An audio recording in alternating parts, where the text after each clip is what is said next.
Good morning everyone. Today we will discuss about the next topic of life process, that is respiration. Okay, respiration.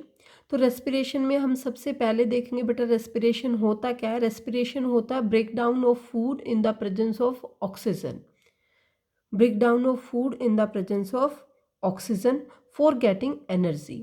तो जब हम किसी भी food का break down करते हैं with the help of oxygen, तो कौन सी गैस एक्सहेल करते हैं हम. इनहेल कौन सी गैस करते हैं, ऑक्सीजन, एंड एक्सहेल कौन सी गैस करते हैं, कार्बन डाइऑक्साइड. सबसे पहले एनसीईआरटी में कार्बन डाइऑक्साइड की एक्टिविटी दे रखी है कि जब हम लाइम वाटर में अपने माउथ से कार्बन डाइऑक्साइड पास करेंगे तो लाइम वाटर पर क्या इफेक्ट पड़ेगा, और पिचकारी से लाइम वाटर में कार्बन डाइऑक्साइड गैस पास करेंगे तो लाइम वाटर पर क्या इफेक्ट पड़ेगा. तो हमारे माउथ में सबसे ज़्यादा CO2 होती है, तो जब हम लाइम वाटर में CO2 पास करेंगे तो लाइम वाटर टर्न्स मिल्की, जो कि आप ये रिएक्शन किस में पढ़ते हैं, केमिस्ट्री में पढ़ते हैं. ओके, हाँ जी बेटा. उसके बाद आप देखेंगे मोस्ट इम्पोर्टेंट, जो कि एग्ज़ाम में हर सेकेंड ईयर में आता है, हर दूसरे साल एग्ज़ाम में आता है, that is breakdown of glucose by various pathways. Breakdown of glucose by various pathway. सबसे पहले सेल के अंदर, जैसे कि सेल के अंदर आप सबको पता है कि ये मान लो ये कोई हमारी सेल है, ये इसका न्यूक्लियस है, तो ये वाला पार्ट सेल का क्या कहलाता है, साइटोप्लाज्म. ये वाला पार्ट सेल का क्या कहलाता है, साइटोप्लाज्म. तो साइटोप्लाज्म के अंदर जो ग्लूकोज होगा वो पायरुवेट में कन्वर्ट हो जाएगा बेटा. जो ग्लूकोज है, ग्लूकोज के अंदर कितने कार्बन मॉलिक्यूल होते हैं, 6 कार्बन मॉलिक्यूल होते हैं. ग्लूकोज किस में कन्वर्ट हो जाएगा, पायरुवेट में. पायरुवेट में कितने कार्बन मॉलिक्यूल होते हैं, 3 कार्बन मॉलिक्यूल होते हैं. तो एक ग्लूकोज के टूटने से कितने पायरुवेट कार्बन मॉलिक्यूल हमें मिलेंगे,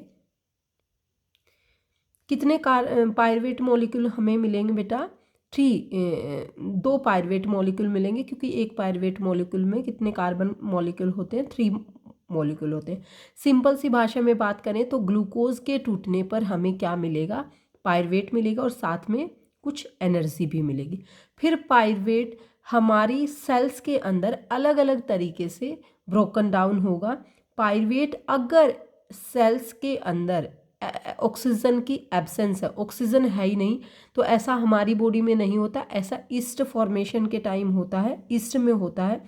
तो पायरुवेट किस में कन्वर्ट हो जाएगा, इथेनॉल में कन्वर्ट हो जाएगा, CO2 में कन्वर्ट हो जाएगा. साथ में क्या मिलेगी, एनर्जी. बट यहाँ पर बहुत कम अमाउंट ऑफ एनर्जी मिलेगा, दैट इज़ 2 ATP. बहुत ज़्यादा कम अमाउंट ऑफ एनर्जी फॉर्म होगी, दैट इज़ 2 ATP. क्योंकि ये कौन सा है, एब्सेंस ऑफ ऑक्सीजन, और जिसमें ऑक्सीजन प्रेजेंट नहीं होती उस टाइप के रेस्पिरेशन को क्या बोलते हैं, एनारोबिक रेस्पिरेशन.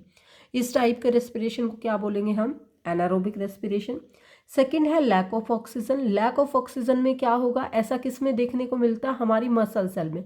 जब हम बहुत ज़्यादा हैवी एक्सरसाइज कर लेते हैं, बहुत मेहनत कर लेते हैं, रनिंग कर लेते हैं, तो उसके बाद हमारी बॉडी में क्या हो जाती है, ऑक्सीजन की कमी हो जाती है, और उसकी वजह से हमारी बॉडी में क्या फॉर्म होता है, लैक्टिक एसिड, और साथ में क्या भी फॉर्म होता है, एनर्जी भी मिलती है, बट लैक्टिक एसिड, जिसकी वजह से लैक्टिक एसिड की वजह से हमारी बॉडी में क्या पड़ जाते हैं, हमारी मसल्स में क्या पड़ जाते हैं, क्रैम्प्स.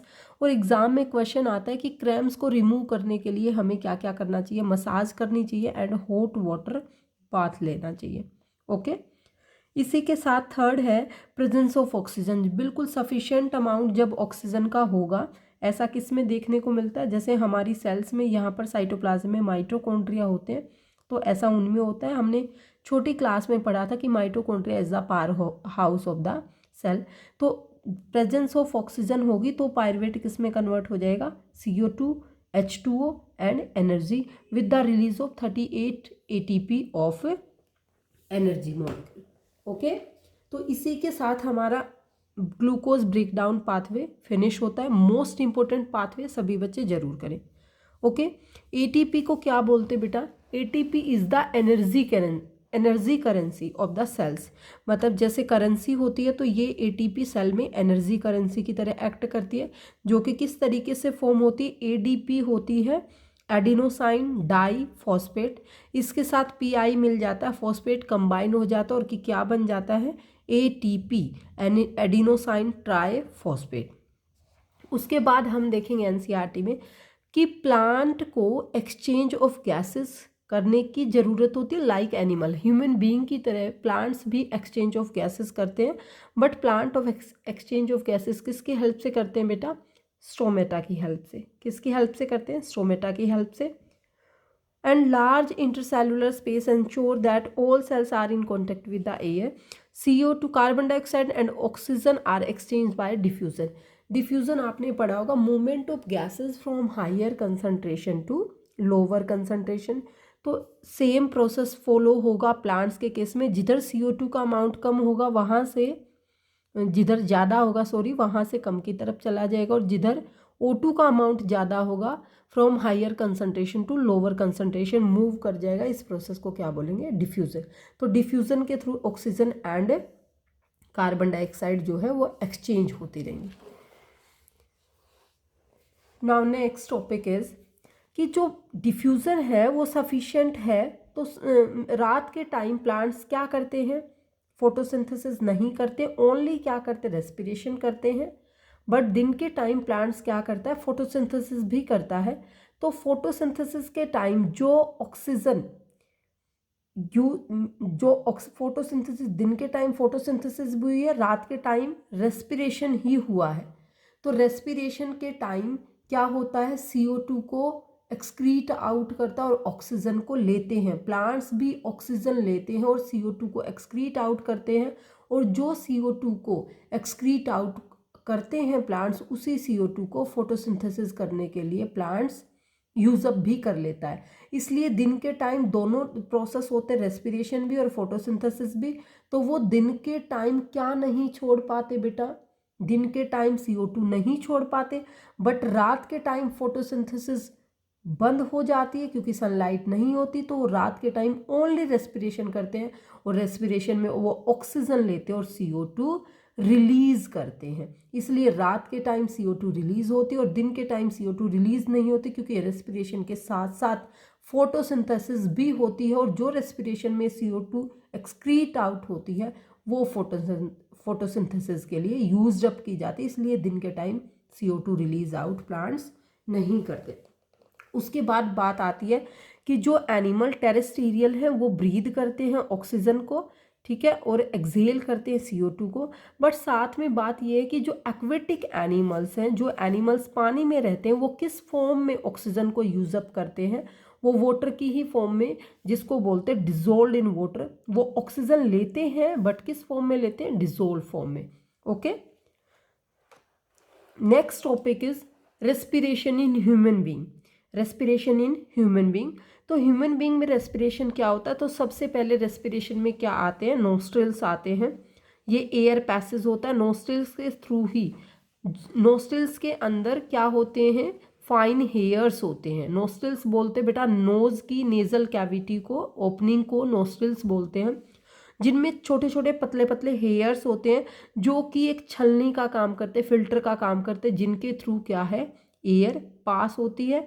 और इसकी वजह से, इन फाइन हेयर्स की वजह से हमारी नेजल कैविटी में, हमारे लंग्स में कोई भी डस्ट पार्टिकल एंटर नहीं हो पाता। और जो ये पैसेज है, इसी में किसकी लाइनिंग भी है? म्यूकस की लाइनिंग भी है, जो कि हमारे नोस्ट्रिल्स को, हमारी नेजल कैविटी को हमेशा क्या करके रखता है? मॉइस्ट करके रखता है। ओके, उसके बाद आता है rings of cartilage. Rings of cartilage किसमें? नोस्ट्रिल्स के बाद नेजल कैविटी आएगी। नेजल कैविटी के बाद क्या आएगा? विंड पाइप आएगा। विंड पाइप को क्या बोलते हैं? ट्रैकिया बोलते हैं, जो कि हमारे थ्रोट में प्रेजेंट होता है। और जो ट्रैकिया होता है उसमें बहुत सारी रिंग्स ऑफ कार्टिलेजिनस टिश्यू की बनी होती हैं, जो कि इसलिए उनको बोला जाता है रिंग्स ऑफ कार्टिलेज, जिसकी वजह से हमारी जो नेक रीजन है, जो चेस्ट रीजन है, उसके अंदर एयर कोलैप्स नहीं होती। तो क्वेश्चन आएगा एग्जाम में, what is the function of rings of cartilage? Rings of cartilage prevent from collapsing of air. Okay, next diagram देखेंगे बहुत अच्छे से ह्यूमन रेस्पिरेटरी सिस्टम का, जो कि मोस्ट इंपॉर्टेंट डायग्राम है, एग्जाम में आ जाता है। नीजल पैसेज, ये हमारी माउथ कैविटी है। इसके बाद ये फैरिंग्स है। फैरिंग्स से होके नीजल पैसेज, फैरिंग्स से होके एयर जाती है। उसके बाद लैरिंग्स, लैरिंग्स को बोला जाता है वॉइस बॉक्स भी बोला जाता है। एडम्स एप्पल भी बोला जाता है, साउंड बॉक्स भी बोला जाता है। लैरिंग्स के थ्रू एयर जाएगी, ये विंड पाइप जिसको क्या बोलते हैं, ट्रैकिया भी बोला जाता है। इसको कॉमनली क्या बोला जाता है, विंड पाइप। ट्रैकिया के अंदर क्या होते हैं, rings of cartilage, prevent collapsing of air, it prevent collapsing of air.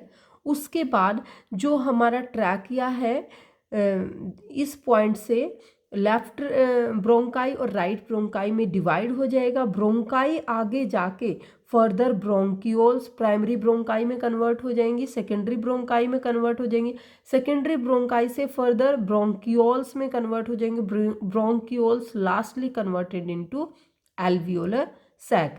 This hardest part is known as diaphragm.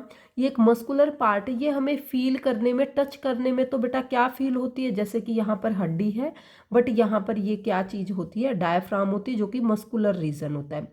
हमारे लंग्स बहुत ही ज़्यादा डेलिकेट ऑर्गन है, तो इसलिए हमारे लंग्स को कौन प्रिवेंट करता है बेटा, रिब्स प्रिवेंट करती हैं, जो कि कितनी पेयर्स होती हैं, 12 इन पेयर्स होती हैं। हमारे लंग्स बहुत ज़्यादा डेलिकेट होते हैं, और लंग्स को कौन प्रोटेक्ट करता है बेटा, रिब्स प्रोटेक्ट करके रखते हैं। उसके साथ साथ पढ़ेंगे कि जो लंग्स की आउटर मेम्ब्रेन होती है उसको क्या बोलते हैं, प्लूरा बोलते हैं। लंग्स की आउटर मेम्ब्रेन को क्या बोलते हैं, प्लूरा बोलते हैं। ओके, इसी के साथ यहाँ पर जिस लंग्स के जिस पार्ट में हार्ट सिचुएटेड होता है उसको बोलते हैं मिडियास्टिनम। क्या बोलते हैं, मिडियास्टिनम। ये थोड़ा सा मैंने आपको थोड़ा सा ज़्यादा बता दिया। उसके बाद आप यहाँ देखेंगे नेजल पैसेज के थ्रू एयर एंटर करेगी, फिर ट्रैकिया के थ्रू एयर एंटर करेगी, उसके बाद लेफ्ट लंग में जाएगी, राइट लंग में जाएगी, लेफ्ट लंग से प्राइमरी ब्रोंकाई, प्राइमरी से सेकेंडरी ब्रोंकाई, सेकेंडरी से tertiary bronchi, and next bronchioles and then alveolar sac. इसी तरीके से एल्वियोलर सैक, ये बलून लाइक स्ट्रक्चर होता है, सैक लाइक स्ट्रक्चर होता है, जो कि गैसेस के एक्सचेंज में बहुत ज़्यादा हेल्प करता है।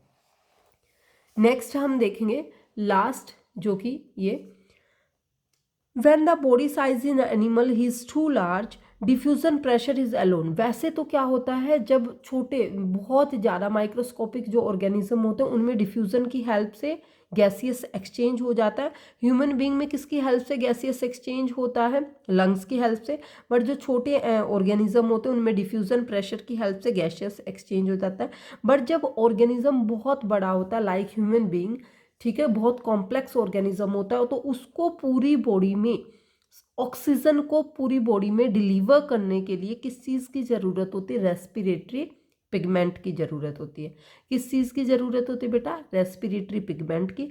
और वो रेस्पिरेटरी पिगमेंट हमारी बॉडी में क्या होता है, हीमोग्लोबिन।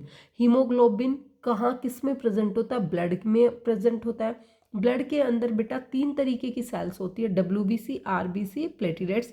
RBC के अंदर हीमोग्लोबिन होता है, जो कि ऑक्सीजन के साथ बहुत अच्छे से बाइंड अप हो जाता है। हीमोग्लोबिन की बहुत ज़्यादा एफिनिटी होती है किसके लिए, ऑक्सीजन के लिए। वही सेम हीमोग्लोबिन CO2 के साथ इजीली बाइंड अप नहीं होता, तो जो CO2 की वाटर के अंदर डिजोल्व करने की कैपेसिटी है, पार है, वो बहुत ज़्यादा है। इसलिए CO2 का ट्रांसपोर्ट किस फॉर्म में होता है, डिजोल्व फॉर्म में होता है ब्लड के अंदर। बट ऑक्सीजन का ट्रांसपोर्ट हीमोग्लोबिन के साथ होता है, जिसको कि बोलते हैं ऑक्सी हीमोग्लोबिन।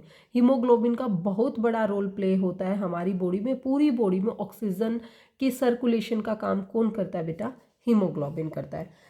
वो ये आपको मोर टू नो में बताना चाहता है कि अगर हमारी बॉडी में हीमोग्लोबिन ना होता तो हमारी बॉडी में ऑक्सीजन को पहुंचाने में 3 साल लग जाते, एक मॉलिक्यूल ऑफ ऑक्सीजन को ट्रांसपोर्ट करने में। ये हीमोग्लोबिन है तो इतना ज़्यादा फास्टली हमारी बॉडी में ऑक्सीजन का ट्रांसपोर्ट होता रहता है। एल्वियोलाई के बारे में बता रहा है कि एल्वियोलर जो सैक होता है, अगर उसको फैला दे, उसका सरफेस एरिया इतना हाई होता है तो वो 80 मीटर स्क्वायर में स्प्रेड आउट हो जाएगा, और जो कि बहुत अच्छा काम करता है किसमें, गैसियस एक्सचेंज में हेल्प करता है एल्वियोलाई। इसी के साथ आज का टॉपिक हमारा कंप्लीट होता है। ओके बेटा, good bye, have a nice day.